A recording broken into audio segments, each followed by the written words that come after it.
tal? Hoy empezamos una nueva lección. La lección se llama El carácter y universalidad del pecado. Es la lección número 6 y empezamos con la pecaminosidad del pecado. Para empezar nuestro estudio de la participación personal de cada hombre en la rebelión de Adán, es necesario que tengamos un entendimiento correcto de la naturaleza o carácter del pecado. Por eso estudiaremos los muchos atributos y manifestaciones del pecado, como se revelan en las Escrituras. Descubriremos que el pecado es mucho más que un error en el juicio moral, aún más que la desobediencia de una ley impersonal. Debemos entender que un pecado va más allá de tal vez de mentirle a tus padres o de cometer algo que está moralmente inapropiado, ¿no? Va más allá del pecado. El pecado es un crimen contra Dios, ¿sí? Muchas veces creemos que las personas son buenas tal vez porque pues llevan una buena relación con su prójimo, o sea, aparentemente está bien, ¿sí? Moralmente en la tierra, pero nos damos cuenta que de alguna u otra manera ofenden a Dios. ¿Por qué? Porque tal vez no están no están obedeciendo su ley, ¿sí? A lo mejor ellos no son creyentes de Jesucristo. Dicen yo soy buena persona aunque no crea en Cristo. O se ve por ahí que dice que la mejor religión es ser buena persona. Y vemos que en las Escrituras pues eso no es cierto, ¿no? Que por obras no te vas al cielo, ¿sí? Entonces debemos de entender que todos somos malos, que nacimos con ese pecado, pero que bueno, Dios nos manda a seguirle, a ser nuevas criaturas, y es por eso que a veces decimos que bueno, es que él es una buena persona, pero cuando nos damos cuenta que no hay ni uno, cuando entendemos que no hay ni un solo bueno, y que bueno, tal vez dicen ellos que el pecado, bueno, yo no mato, pero de alguna manera es pecado y ofendes a Dios. ¿Por qué? Porque no estás siguiéndolo, no estás obedeciéndolo, no estás haciendo lo que Él nos ha mandado, no estás adorando, no estás haciendo nada de lo que hemos llegado, ¿no? A lo que hemos estado, para lo que estamos hechos aquí. Entonces, continuamos. El pecado es un crimen contra la persona de Dios. En nuestro estudio necesitamos hacer más que simplemente definir los términos. Necesitamos reencontrar un entendimiento bíblico de la pecaminosidad del pecado. Vivimos en un mundo y adoramos en iglesias que no comprenden la naturaleza atroz del pecado, ¿sí?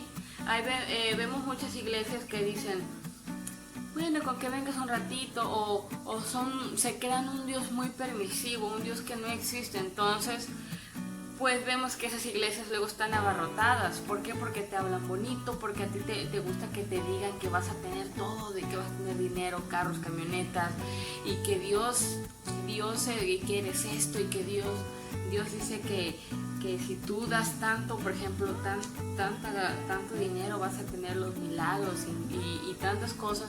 Y bueno, nos damos cuenta que están así que jugando con la palabra de Dios, ¿no? Lo están utilizando a mal. No comprenden la naturaleza atroz del pecado, y por esta causa debemos intentar redescubrir lo que ha sido perdido. Nuestro entendimiento de Dios y de las grandezas de nuestra salvación en Cristo depende de ello, ¿sí? Entonces, nuestra salvación depende de seguirle a Dios, de buscarle y de estar en su camino, de aprender, de obedecerle, ¿sí? De obedecer su palabra, de obedecer la ley que Él nos ha dejado. Y pues bueno, sabemos que vienen promesas muy hermosas y nosotros le seguimos y le amamos, ¿sí? Continuamos con el siguiente punto. Dice así: el pecado es siempre contra Dios. Claro que sí. El pecado, ¿por qué creen que Adán y Eva fueron desterrados de allá? ¿Por qué creen que Adán y Eva fueron separados de Dios, si teniéndolo todo? ¿Por qué? Porque pecaron, ¿sí? Si no hubieran pecado, bueno, otras cosas, otro rollo hubiera sido, ¿no? Pero ellos pecaron contra Dios, ¿sí? hicieron algo que Dios les dijo que no hicieran, pero lo desobedecieron, cometieron pecado y fueron desterrados de allá, ¿sí? Y bueno, sabemos todo lo que vino después de que ellos cometieron ese pecado, ¿no? Dice, todo pecado siempre es principalmente pecado contra Dios y una ofensa a su persona. Claro, así sea una mentirita, así sea cualquier cosa, por más pequeñita que sea, es pecado y le ofende a Dios.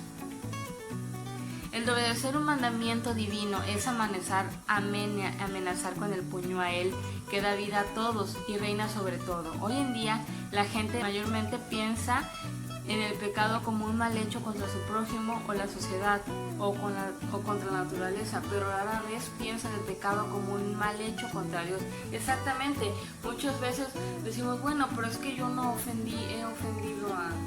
O sea, se preocupan por no ofender tal vez al de al lado o es que yo no le dije nada malo, pero lo pensaste, ¿sí? O no se lo dijiste de frente, pero diste la espalda y ya comentaste algo malo de esa persona. Y eso es pecado, no solamente contra tu prójimo, no solamente le afecta a él, también le afecta a Dios. Porque si tú eres un seguidor de Dios, debes de saber que eso a Dios no le agrada. Y si no le agrada, ¿por qué lo haces? Entonces estás ofendiendo a Dios. ¿En dónde está lo que has aprendido? ¿Sí? Seguimos. La gente piensa que una persona es buena porque tiene buenas relaciones con su prójimo, aunque vive sin atender en lo más mínimo a Dios y a las cosas de Dios. A veces la gente pregunta cómo Dios puede juzgar al ateo que es buen hombre sin entender que el hombre que niega a su creador y no rinde nada a él, que le da todo, no puede ser bueno. Las escrituras no relatan que el rey David mintió al pueblo que cometió adulterio y aún ordenó la muerte de un hombre inocente. Sin embargo, cuando él fue enfrentado contra su pecado, él clamó a Dios: contra ti solo he pecado y lo he hecho lo malo delante de tus ojos. Salmo 51:4. Sí, actualmente vemos como lo de los influencers, como mucha gente pues los sigue, los admira porque bueno, tal vez ellos hacen obras de caridad y todo eso, pero eso no le agrada a Dios. Entonces que son buenas personas porque es esto y el otro, pero bueno, y con qué propósito hacen eso, porque a veces lo hacen solamente pues para seguir con los likes y todo eso. Y lo que hagamos de corazón, no para las cámaras, no para los reflectores, sino para agradar a Dios, para ayudar a los demás, para el prójimo y principalmente para Dios. Muchas gracias por ver nuestros videos.